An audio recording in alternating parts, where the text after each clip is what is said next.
Olá, Money Report conversa hoje com Dario Dal Piaz, diretor sênior de desenvolvimento de negócios da Qualcomm, empresa norte-americana de tecnologia.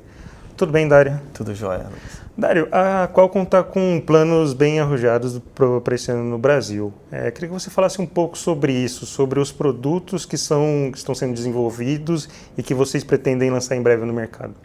Bom, a Qualcomm tem uma série de projetos de desenvolvimento de tecnologia no mundo inteiro, principalmente voltados para o 5G nesse momento, que é a grande revolução tecnológica que está sendo desenvolvida no mundo inteiro.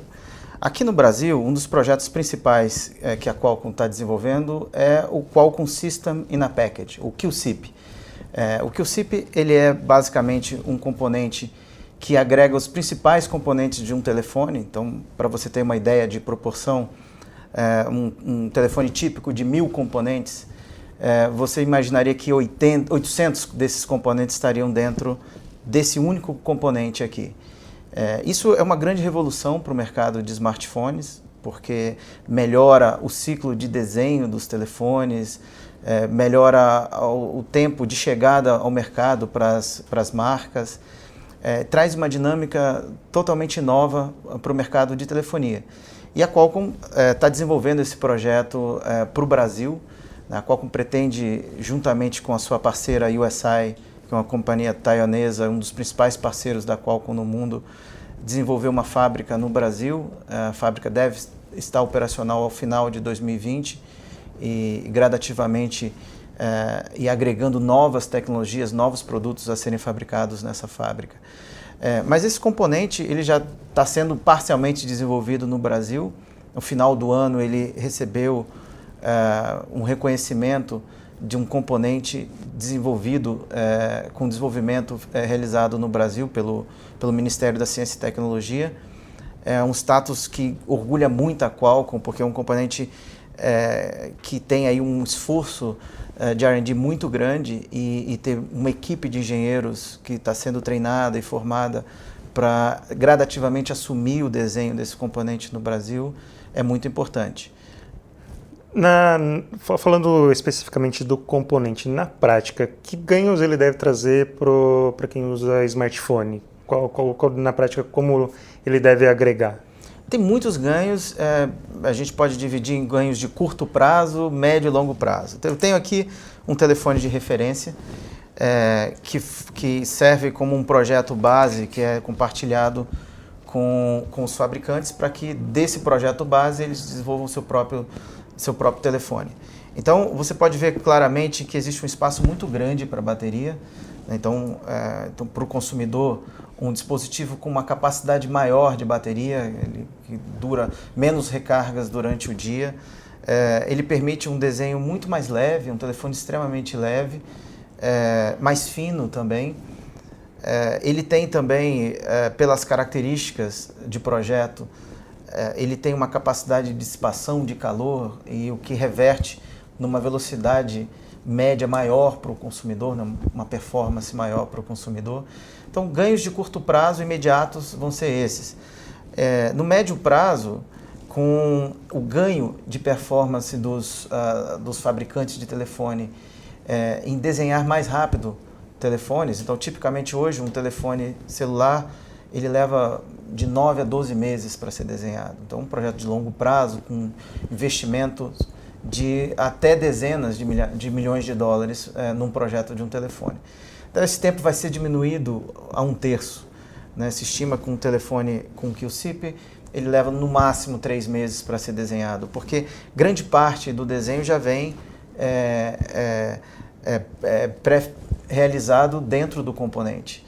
Né? Então, toda a parte de RF, de radiofrequência, que tipicamente leva um tempo enorme para ser ajustado num projeto de telefone, isso já vem pronto para o fabricante e ele ganha a capacidade de desenvolver um telefone muito mais rápido, às vezes com variações de desenho, né? Então, para fazer 3 telefones, por exemplo, 30 milhões de dólares. Com um componente como esse, ele consegue muito mais facilmente aproveitar o mesmo projeto e ter várias variações do telefone. Então, um custo menor que deve se refletir também para o consumidor, e a gente espera isso num custo menor do telefone lá na ponta para o consumidor. Só para a gente entender, já existe algum smartphone com esse componente no mercado? Vai ser lançado em breve. A Qualcomm está em conversação com vários fabricantes para incluírem o QSIP no seu roadmap, no seu plano de lançamento de produtos. Eu não posso comentar sobre o tempo de desenvolvimento desses fabricantes, mas muito em breve um deles deve chegar ao mercado brasileiro já com o QSIP. Você falou também sobre a abertura de uma fábrica aqui no Brasil da Qualcomm. Queria que você explicasse também um pouco sobre isso. Quando isso deve começar, como a produção deve começar?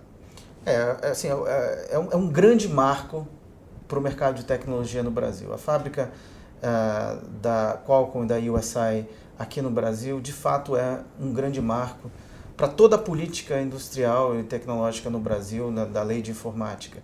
Porque, primeiro, os profissionais que vão trabalhar nesse projeto são profissionais de altíssimo valor agregado no mundo.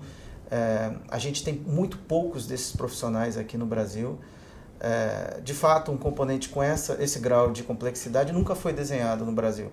Então, a gente não tem exatamente uma quantidade grande de profissionais. Então, um impacto muito grande na qualidade dos engenheiros, no skill dos engenheiros e na especialização e na capacidade de desenvolver projetos mais complexos. A gente está estimando que a fábrica deve gerar mais de 1.000 empregos, quando tiver toda operacional, empregos diretos.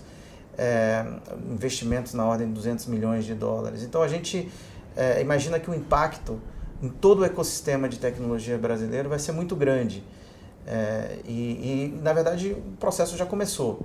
No ano passado, a Qualcomm já tem equipes trabalhando no desenho desse componente. Esse componente já teve, de fato, vários engenheiros brasileiros que desenvolveram partes desse projeto.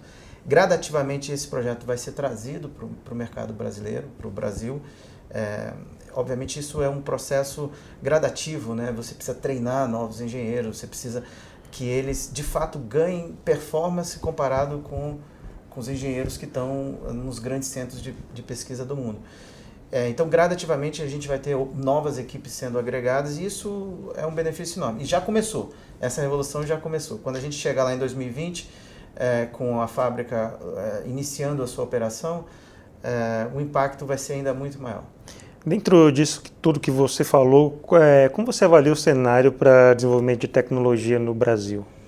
Olha, o Brasil, a gente tem uma política industrial, né, a lei de informática, que tem décadas que está aí tentando desenvolver e tentando que o Brasil se desenvolva e traga inovação tecnológica para o país. Quando a gente fala de tecnologia, inovação de uma forma geral, quando a gente fala, por exemplo, do segmento agrícola brasileiro, a gente tem uma série de tecnologias, somos líderes em vários segmentos quando se fala em inovação e tecnologia na área agrícola. Na área de tecnologia, semicondutores, o Brasil ainda está se desenvolvendo. Eu acho que existe uma série de barreiras que a gente pode elencar, mas a principal delas realmente é a falta de mão de obra especializada no mercado brasileiro.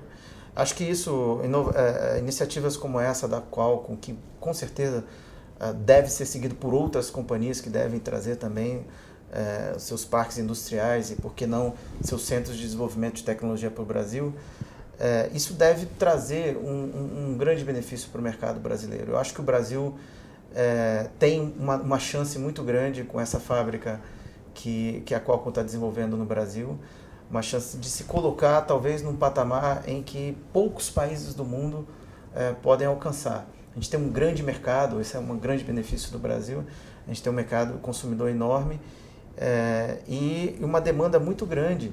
O brasileiro, ele adora a tecnologia. Quando a gente fala, por exemplo, de internet das coisas, o Brasil está entre os 4 principais mercados do mundo para algumas modalidades de tecnologia da internet das coisas. Então, eu acho que eu sou um otimista por natureza. Eu acredito que o melhor do mercado de tecnologia ainda está por vir aí nesses próximos anos. Então, na sua avaliação, o Brasil é um mercado com muito potencial, né? Então, assim, o que pode ser feito para que mais investimentos cheguem ao país para que esse mercado possa progredir? Sim.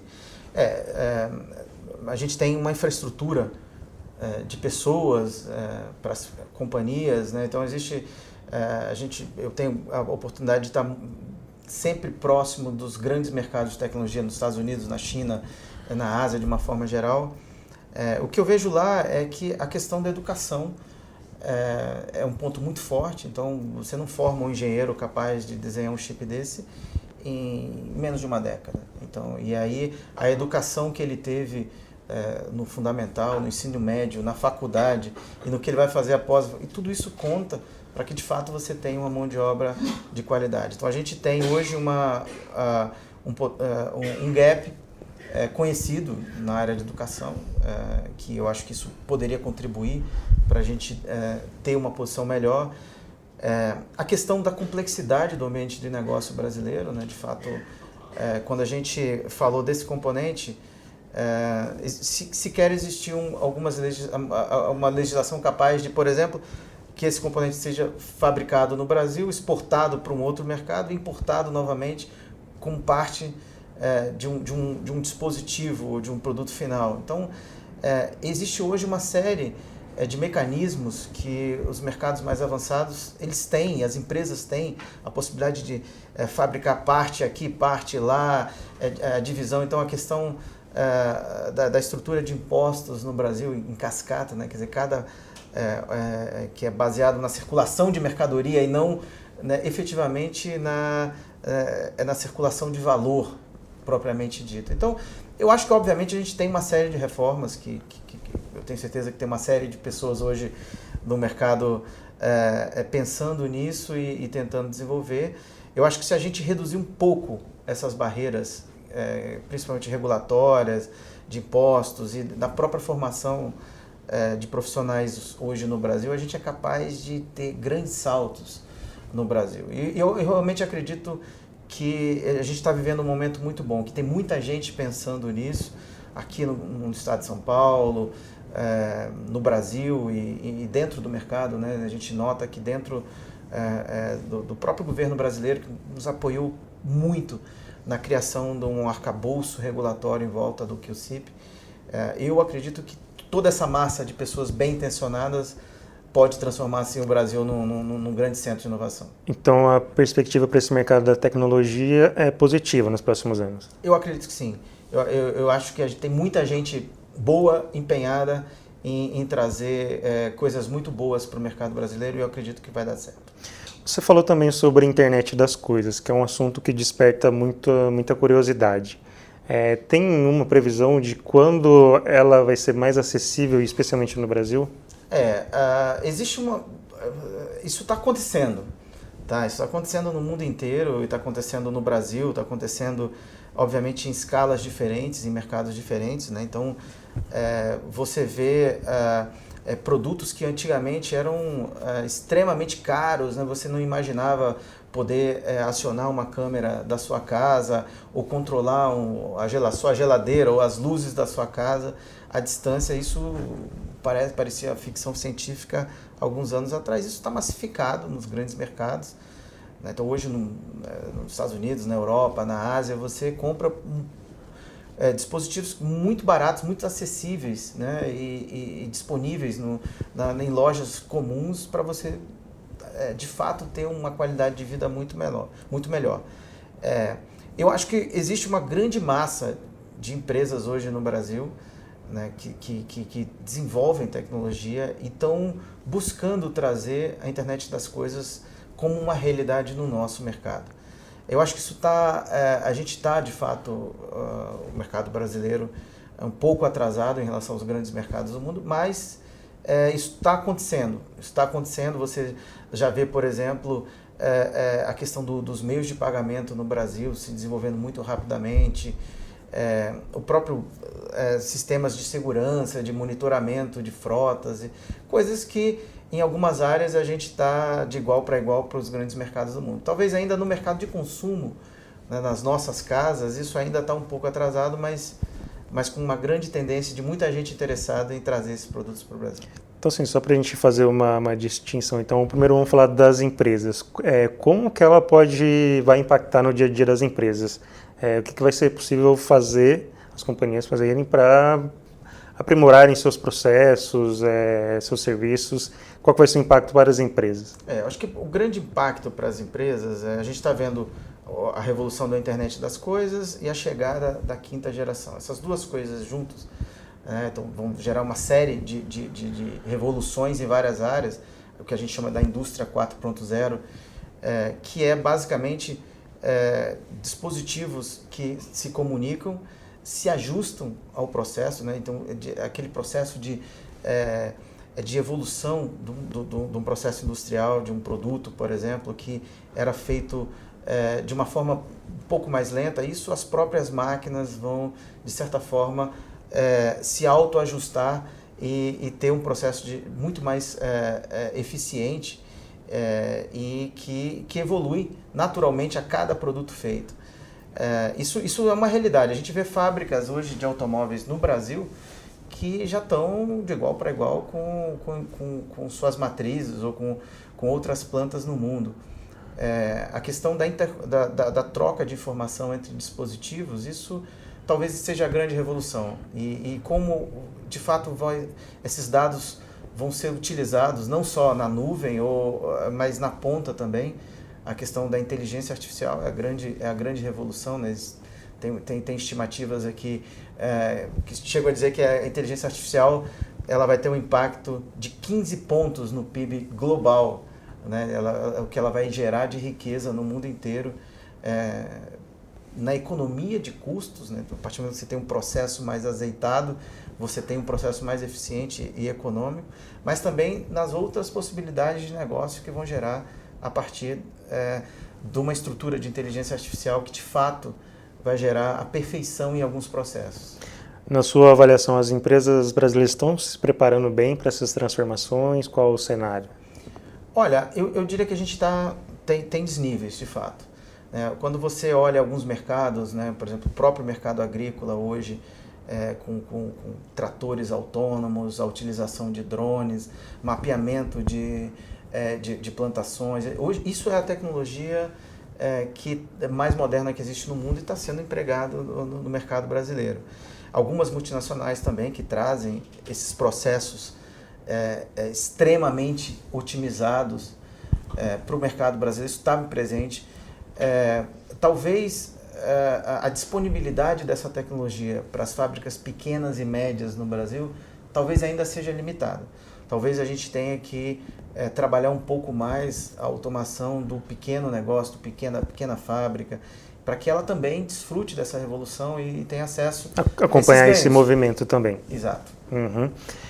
Então, assim, para a gente finalizar, então, as companhias que conseguirem antecipar isso, isso vai representar a sobrevivência das empresas, né? Quem conseguir antecipar isso, essa automação, vai ter maior chance de sobrevida. Sim, a gente viu isso em vários momentos dos ciclos industriais do mundo. A partir do momento que você tem um ganho de escala, de fato um novo processo industrial posto, quem não adota ou desaparece ou tende a trocar de negócio e vai fazer outra coisa. Então, assim, de fato, existe um novo processo industrial posto.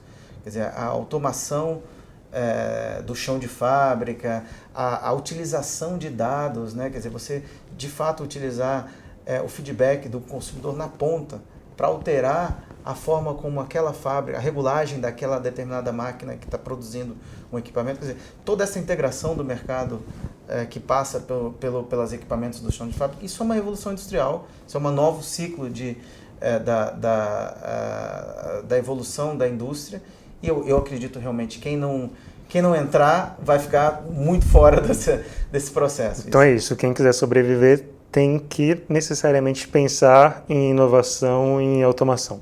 Exatamente. Dário, muito obrigado pela atenção, pela gentileza em nos atender. O Neiport conversou hoje com Dário Dalpiaz, diretor sênior de desenvolvimento de negócios da Qualcomm, empresa norte-americana de tecnologia. Obrigado pela atenção e até a próxima.